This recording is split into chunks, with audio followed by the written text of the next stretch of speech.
ओम नमो भगवते वासुदेवाय। बुधवार गणेश जी का वार। ओम गंग गणपते नमः। यह है श्रीमती रंजना शर्मा, जिन्होंने गणेश जी की जो है 4 बुधवार की कथा ली थी और 4 बुधवार पूरे होकर के आज 5वां बुधवार जो है चल रहा है। और उसके बाद आगे 4 महिलाओं को ये देना होता है, वो अगले 4 बुधवार को कार्यक्रम करें, कथा करें और फिर 5वें बुधवार को ये वो मनसा करें या आगे दें। तो ये रंजना शर्मा इस कार्य में लगी हुई है। क्यों जी रंजना जी? हाँ जी। 4 बुधवार हो गया, आज 5वां बुधवार चल रहा है। हो गया है और गणेश जी की कृपा आप भी सब पर बनी रहे, आशीर्वाद बना रहे सभी पर। जो भी देख रहे हैं उनको भी गणेश जी का आशीर्वाद मिले, उनकी कृपा उन पर बनी रहे, धन धान्य की वृद्धि हो और गणेश जी की कृपा सब पर बनी रही। तो आप फिर अभी कथा संपन्न करके उसके पश्चात क्या करने वाले हैं? हम ये सब 4 सुहागनों को देंगे। हाँ जी। ये चूड़ी है, ये बिंदी है, लड्डू है। हाँ और इनमें सब में अभी दक्षिणा रखूंगी, अभी दीपक ससा रही हूँ पहले। और वो कथा कहाँ से करेंगी? कथा के लिए भी है मेरे पास, अभी दिखाती हूँ मैं। अच्छा,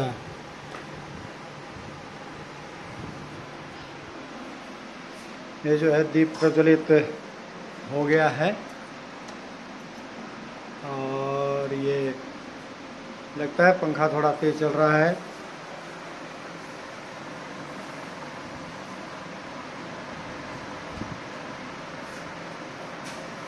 महाराज की जय। तो ये सब 5 चीजें अब तैयार हो गई है। देखिए इधर ये मैंने पहले कटोरी ली, कटोरी में 4 लड्डू डाले हैं, एक बिंदी का पत्ता डाला है और साथ में दक्षिणा रखी है। उसके साथ में चूड़ियाँ हैं और ये इसके साथ में ये छपा हुआ ये जो गणेश जी की कहानी का पेज है, ये मैंने फोटोस्टेट करवाया है। तो एक ये है साथ में। तो ये 5 चीज़ें हो गई है, ये 5 चीज़ें हमें देनी है। तो अब सुनिए कहानी। एक बुढ़िया माई थी जो प्रतिदिन गणेश जी का पूजन करती थी। एक दिन उसके पास गणेश जी उसकी पूजा से प्रसन्न होकर गणेश जी बोले, मैं तुम्हारी पूजा से बहुत प्रसन्न हूँ, कोई वरदान मांगो। बुढ़िया बोली, मेरे पास आपका दिया हुआ सब कुछ है, मुझे कुछ नहीं चाहिए। परंतु गणेश जी बोले, नहीं, एक वरदान तो मांगना ही पड़ेगा। बुढ़िया बोली, अपने परिवार से पूछ कर बताऊंगी। बुढ़िया घर आई तो पुत्र ने कहा धन मांग ले, बहू ने कहा पोता मांग ले। सब अपने अपने मतलब की बात कहने लगे। तो बुढ़िया अंधी थी, उसके पति ने कहा अपने लिए आंखें मांग ले। बुढ़िया सोच में पड़ गई। सुबह उठी, नहा धोकर गणेश जी का पूजन किया। गणेश जी फिर पहुंचे और बोले कि कुछ मांग ले। वह बोली, महाराज जी मुझे ऐसा वरदान दो कि मैं अपने पोते को सोने की कटोरे में दूध पीता हुआ देखूं। अंतर्यामी में गणेश जी ने कहा कि तुमने एक वरदान में सब कुछ मांग लिया, तुम्हारा कल्याण हो। गणेश जी ऐसा कहकर अंतर्ध्यान हो गए। धीरे धीरे सभी बातें सच होने लगी। पोता हो गया, धन हो गया, बुढ़िया को दिखाई देने लगा, आनंद ही आनंद हो गया। हे विनायक जी, इस प्रकार बुढ़िया माई को दिया, उसकी मनोकामना पूर्ण की, वैसे ही हम सबकी मनोकामना पूर्ण करना। बोलो गणेश जी महाराज की जय की जय। अब दूसरी कथा सुनिए। जंगल में एक मंदिर था, वहाँ सहेलियाँ रोज दिया जलाने जाती थी, जिसमें एक दिया रोज बुझ जाता था। उसने अपनी माँ को बताया, तब उसने कहा हवा में बुझ जाता होगा या यूं ही घी कम डालती होगी। दूसरे दिन वह हवा बचाकर वह घी अधिक डालकर ले गई, फिर भी उसका दिया बुझ गया। उसने अपनी माँ को फिर से बताया। माँ ने पंडित जी से पूछा, पंडित जी ने कहा कि तुम्हारी बेटी के सुहाग की उम्र कम है। तब माँ ने कहा, पंडित जी इसका कोई उपाय तो होगा।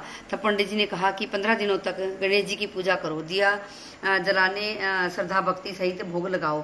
फिर 15वें दिन बुधवार को चूड़ी बिंदी 4 कटोरियों में 4-4 लड्डू सहित 4 सुहागनों को दो। उनसे भी इसी प्रकार करने को कहो। इस प्रकार जैसे जैसे सुहागनों की कड़ी बनती जाएगी, उसी प्रकार उसके सुहाग की उम्र भी बढ़ती जाएगी। गणेश जी की कृपा से जैसे उसका सुहाग अमर हुआ, वैसे सबका सुहाग अमर हो और सबकी मनोकामना पूरी करे गणेश जी महाराज। बोलिए गणेश जी महाराज की जय। तो ये थी 2 कथाएं। तो आप लोगों के ऊपर भी गणेश जी की कृपा बनी रहे, गणेश जी से आपको भी ऐसे ही अच्छे वाला वरदान मिले, आपके पति की भी आयु लंबी हो। तो इस तरह से गणेश जी की पूजा हर बुधवार आप भी पूजा कर सकते हैं। चाहे आप इसकी कापी किताब को लें, चाहे किसी फोटोस्टेट किए को ना भी लें, तब भी आप भगवान की गणेश जी की पूजा कर सकते हैं। गणेश जी धन धान्य को देने वाले हैं, उम्र को लंबी करने वाले हैं। तो बोलो गणेश जी महाराज की जय। आज की कथा समापन हुई।